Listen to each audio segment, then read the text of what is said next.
Čau visiem, un jau šodien es parādīšu, kā uztaisīt saplēsta šķīvja efektu, un tas būs diezgan ātri. Jums vajadzēs tādu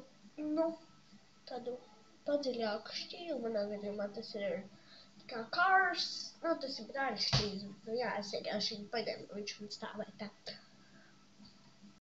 Un ūdeni. Un tātad sākat ar to, ka jūsu dziļajā šķīvī ielejat augstu ūdeni. Noteikti nelejat pilnu. Tad ieliekat šķīvi saldētavā.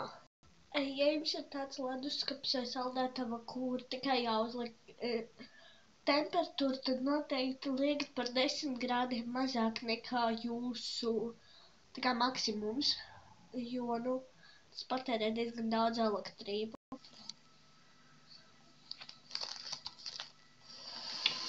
Viņš tad īsti redzēsiet man saldētavu, katrā ziņā tā,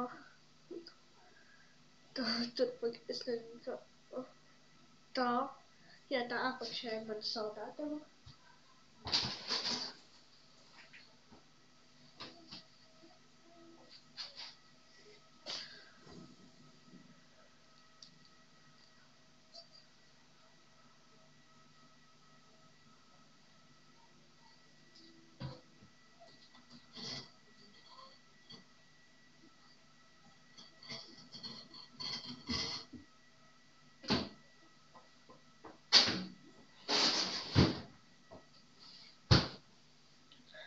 Jā, un cerams, ka jums patika šis video, neaizmirsiet nokaist laiku, kā arī subscribe un